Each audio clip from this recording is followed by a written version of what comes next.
As we begin today, we need to acknowledge that we are living in a troubled moment in history in our country. It's not only that for months now a pandemic has completely turned our lives upside down in ways that are simply astounding.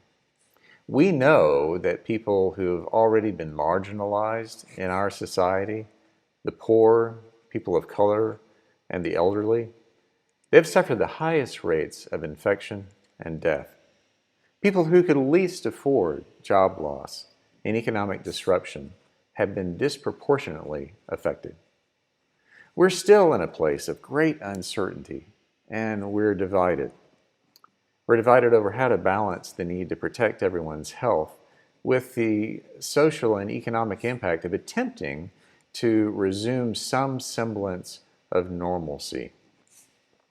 We're at a place where something as simple as wearing a face mask to keep others safe has become highly politicized. And now, the death of a black man at the hands of white police officers has ignited widespread violence and chaos, an eruption of bottled up anger from so many years of fear and injustice.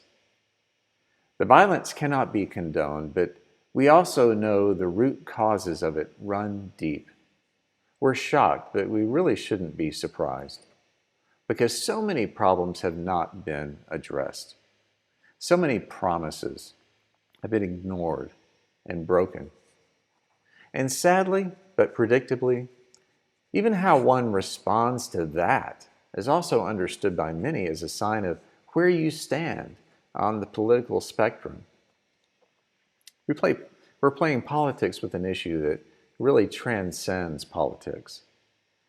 When we should be united in a common cause, we can plainly see so much division.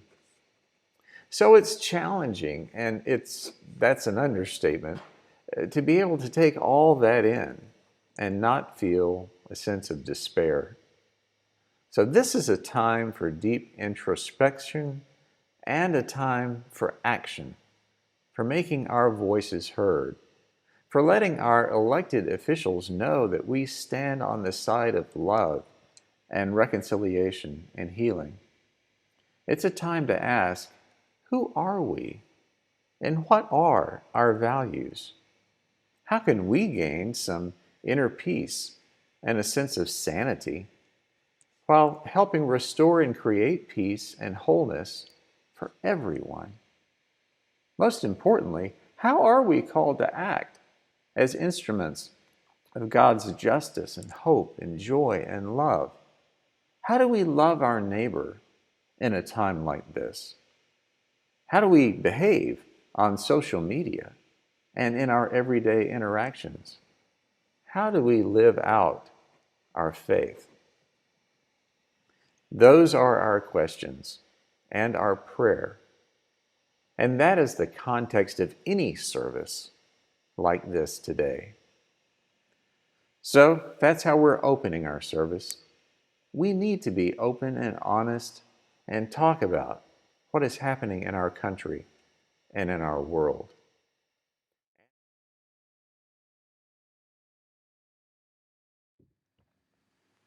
So Monica Parker, she is an author and an actor, and she decided to ask children some really big questions about God. Monica's parents are Christian and Jewish, and she said that religion really wasn't discussed or practiced very often at home when she was growing up, but when she became a parent, she was determined to celebrate every holiday with her family, including religious holidays, and her own kids' concepts about God inspired her to then reach out to other children. So she sent questions to at least 300 kids ages 4 through 12, and these kids came from a variety of economic and religious backgrounds all over the world. In response, she received funny, poignant, and sometimes really unexpected answers. So she collected all these in her book that is called OMG, How Children See God. In these drawings, some of the kids were not quite sure of God's gender, while others were convinced that God was a superhero. Abby, a 9-year-old from New York, had a bit of advice. She said, I think God needs someone to take his picture so we would know what he looks like. Maybe God could do a selfie? That'd be helpful. Maybe God could do a selfie. But it's actually an awesome piece of insight. And if we think about it, it might not only change and enrich our understanding of God, it would change and enrich our understanding and love of each other and ourselves. In Western culture, whether or not you grew up in a church, there's this certain image of God that is so typical and so iconic that we often just take it for granted. This stereotypical image of God, I think, no one seriously believes is anything remotely resembling a selfie. And we all know this image. It's of an older white man with a flowing beard, perched in the clouds of heaven, gazing down in our direction, either with a look of anger and judgment or with love and compassion. And, we're all aware that that's an artistic expression. It's just an artist doing their best to imagine the character of God as a creator, a father, a judge, the omnipotent, all-seeing, and all-knowing God of the universe. I certainly grew up with that image, and even though these days I have a much more nuanced understanding of God, it's really still the first thing that pops into my head when anyone says the word God. That may also be true for you. It's just so imprinted on us in a very powerful way. So it really wasn't until I was an adult that I realized how I never quite questioned that image and how easy it was for me to actually find a lot of comfort in it. Like I said, God as this benevolent, wise, older white man suspended far above me, looking over me, somehow able to keep track of everything that I was up to, good or bad, and even controlling my world in ways that were mysterious. All of that seemed to make perfect sense to me. And the Bible, at least the way I was taught to read it as a kid, it really confirmed that image. I had not yet been exposed to all the different ways God is presented in the Bible for that image to be challenged. And I wasn't interested in it being challenged because it was also very comforting.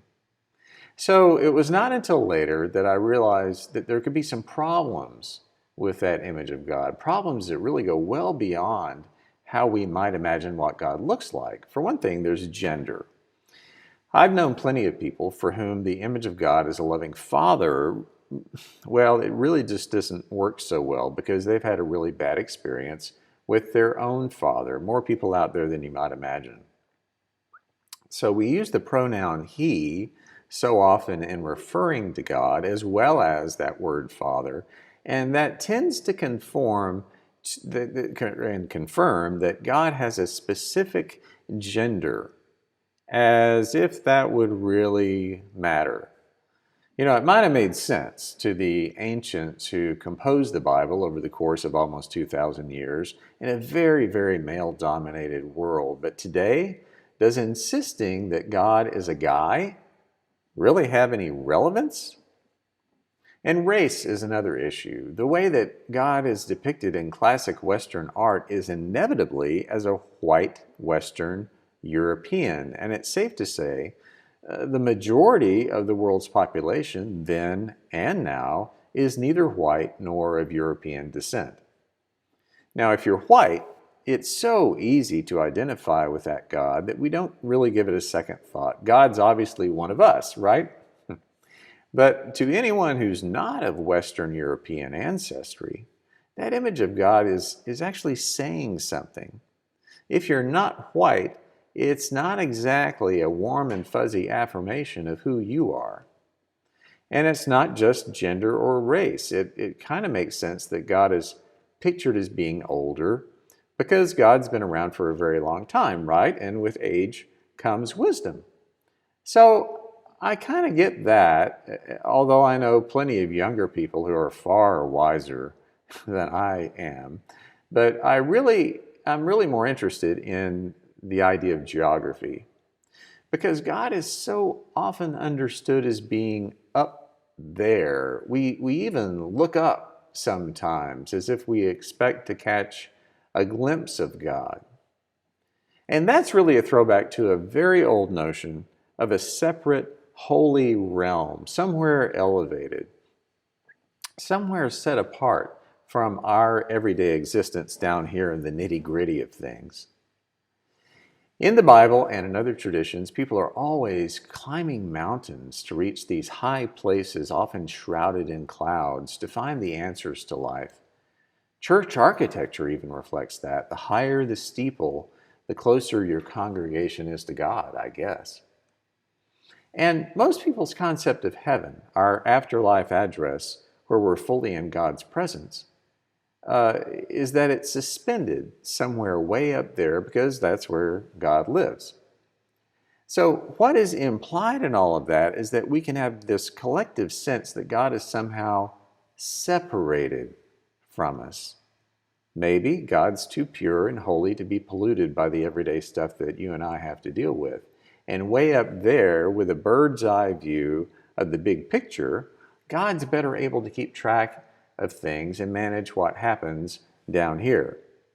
And in fact, from that lofty perch, God can be acting as some kind of puppet master, determining who gets cancer and who does not, and who is born into poverty or into wealth.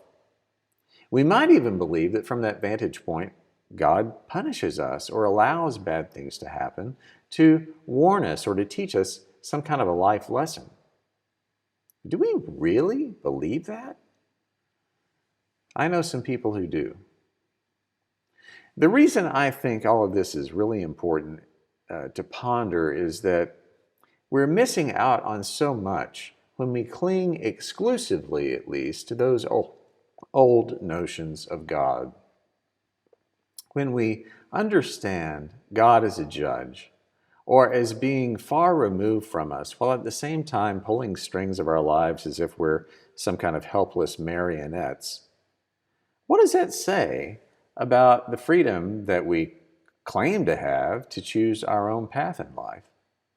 What does it say about our responsibility as stewards of creation and our calling to behave as loving, compassionate, and generous people? So I would like to invite you to broaden your image of God, to understand that those familiar images of God really, they came down to us through the ages from a combination of Hebrew and Greek and Persian mythology. Now, it only makes sense that we hang on to those long-held cultural concepts, but only as long as they're not hurting anyone, and that's important. And as long as we're willing to open ourselves to the fact that not everyone, not even every Christian, and not this Christian, thinks of God like that. And that does not make us any less Christian. It does not make anyone less faithful to believe that the image and the nature and the character of God goes far beyond a lot of our traditional understandings. And by the way, that's not a new idea. People have been imagining and debating what God is like ever since there were people to talk about the issue. I mentioned that the Bible actually describes God in a ton of ways, as a rushing wind, as a dove, as a burning bush, as a pillar of fire and a column of smoke. And that's just in the first two books of the Bible. And Jesus, wow, he knew what he was talking about. And he described God in so many ways it makes your head swim. Yes, as a loving father, but also as a woman looking for a coin, as a shepherd finding a sheep, and even a hen, yes, a chicken, gathering up its baby chicks. But the author of 1 John, in the passage that Meg read for us today, gives us what I believe is the ultimate and the broadest description of God. For me, it is where I put my idea of God to the test. And if it doesn't meet this test, then I don't think it really has to do with God. Very simply, it's this: God is love. Mandy Spears was a high school teacher in a private Christian school, and there was a prayer class offered to juniors and seniors as a religion elective, and she taught it for 5 years. But one particular class session from her first year really stood out the most, and it laid the foundation for this exercise she would walk her students through when it seemed like they really needed it. One day, a student was asking some really tough questions like why a good God would allow evil to exist in the world, and the ways that people in faith can use religion to give them authority and treat other people terribly. Her questions were about people who do bad things to others in the name of Christianity and how that just doesn't make sense. So they talked about how a lot of people can take their image of God and who God is and what God does, and how that can be damaging, and how it requires a lot of mental gymnastics and intellectual dishonesty. For instance, how can you believe God loves all people equally, but you still behave as a racist? How can you believe in the goodness and creation of God's creation and not be at all concerned about the environment? All of those kinds of inconsistencies. Her students decided that they all wanted to have personal beliefs that were consistent. But how could they check that? So Mandy had her students write out their tough questions. Why does God let bad things happen to good people, for instance? And they tossed all those questions into a box, and they shook it up and pulled them out one by one, and they read them aloud. But they replaced the word God with the word love because, as 1 John says, God is love. So now the question went from why would God hate a particular group of people to why would love hate a particular group of people? And they realized it doesn't work. Love cannot hate. It goes against the very definition of love. So they decided that any of those kinds of beliefs about God were nonsense. And why does God let bad things happen to good people? They talked about how no matter how much their parents might love them, that they could still fall off their bicycles, that they're still bullied, that they still get their hearts broken. What they discovered is that love is very powerful, but that love cannot stop us from feeling the pain that comes with the laws of nature or all the choices that we and other people make. At the same time, they realize that love can help us heal. Love can forgive. Love can do just about anything. She then asked her students to write down beliefs that they had about God or beliefs they had heard from others about God, and whether they agreed with them or not. And they did the same thing. They replaced the word God with the word love and waited to see if the statement still held up. If it did, maybe they could hold on to it. If it did not make sense, they decided it was nonsense and they let it go. Now, Mandy says that she knows that doing this can easily be altered to fit someone's personal needs or motives. Plenty of Christians claim that God allows us to be hurt just to teach us things. It helps explain things that seem inexplicable. It helps us hope that there's some meaning, some rational God sense hidden behind the chaotic and random and bad stuff that happens in the world. But if you replace God with love, that claim does not hold up very well. Maybe it's just that we do get hurt, that the world works that way sometimes. We're human. But it's love that teaches us and walks us through that hurt. Maybe it's just that the world can be random and scary and inexplicable, but love teaches us and helps us navigate our way through that chaos. That doesn't take anything away from the power of God to say that. It just acknowledges that God's power is about redemption and forgiveness and healing. It's not about causing us pain to teach us a lesson. It's not about fear, but hope. It's not about control, but freedom. And it's not about some far away, holy old white man up in a cloud looking down on us. If God is love, that love is made real, not at some distance, but up close and personal where we are. So, what does that have to do with us? One of the most unfortunate legacies of the notion of God as a judgmental white man has to do with how certain people feel entitled to exercise power over others.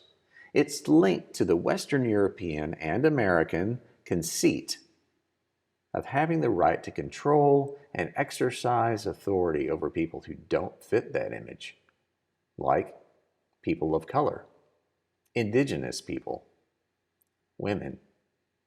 Now, I am not saying that if you're a white male that you're racist or you're sexist. I'd like to think I'm neither of those things.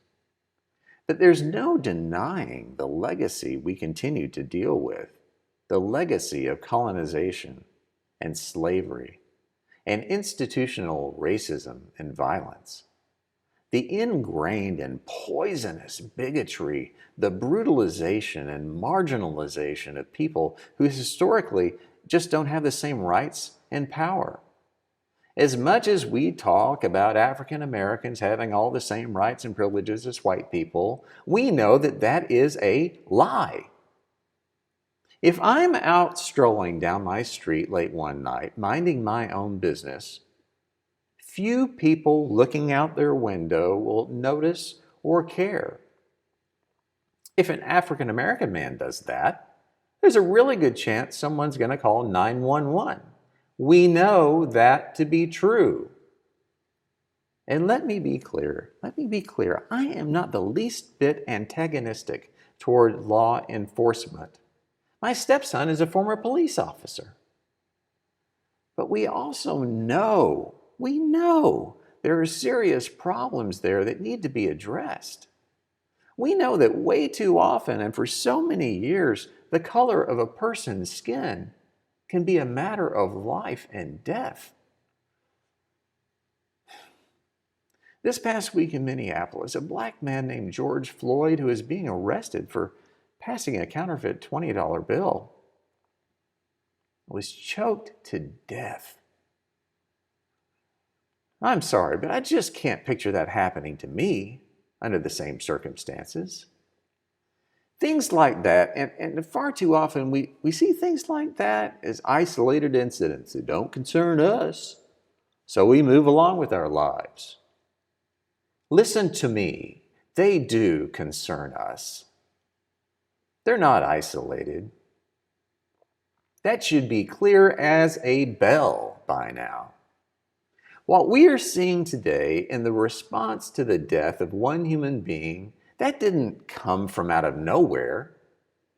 George Floyd's death is a tragedy on its own, but it's also part of a terrible legacy of injustice. It is systemic, and we are complicit if we say and do nothing. It concerns you and me very much. And when any of our neighbors are hurting and grieving and angry and afraid, if we claim to care at all about the love of God that's more powerful and enduring than a world that can be random and scary and unjust, if we care at all about redemption and forgiveness and healing, if we care at all about justice and saying no to hate and saying yes to God's love that is up close and personal and where we live, God is located right here in you and in me and in every one of our neighbors. God is love. So God is wherever love is made real. And the thing is this, it is our job, yours and mine, to make it real. God is in the hands and hearts and voices of anyone and everyone who helps and heals and forgives and stands up and perseveres. God is in the people who are hurting and in the healers. God is in a word of kindness and forgiveness and unity. God is in laughter and joy. God is in courage. God is in hope. God is in any act of love. Do you want to know what God looks like? Take a picture of someone giving themselves away, serving and loving their neighbor. Take a picture of someone standing up for someone else when they could have stayed silent. Someone holding another's hand when they could have let go. Someone taking the journey with you when they could have stayed home. Take a picture of that love. You might even need to take a selfie. Before you call the cops, I just want you to know the first thing that I did when I woke up this morning was yell at my alarm clock. My parents were raised in the South. I have to roll Tide or they'll disown me. They raised me in Las Vegas. That city still has my heart. I hate spiders. I'm a vegetarian. I'm not proud about it. I've done goat yoga. I'm really not proud about that. I can tell you every single word off the NWA Straight Outta Compton album. I can also sing you every single word from Oklahoma. Bananas are disgusting. I am a Christian. I spend almost every Sunday morning teaching kids in Sunday school. I am often asked if I am Muslim. I'm okay with that. I'm pretty much convinced if you met my mother, you'd automatically become a better person. My father is a veteran. He taught me how to say yes, sir, and yes, ma'am, to everyone that I meet. I don't hate our president. I pray for him. I love basketball and also hockey. This is my brother, James. This is my brother, Mike. This is my brother, John. And this is my brother, Rob. This is my niece, Zoe. This is my nephew, Justin. This is my niece, Allie. This is my nephew, Declan. This is my nephew, Jordan. I've never been to jail. I've never owned a gun. I hate that anyone at all might possibly be afraid of me. I'd go around the world and back again if I knew that single act might make your day better. I'm a proud man. I'm a proud black man. Does any of this really matter? No. I just wanted you to get to know me better before you called the cops.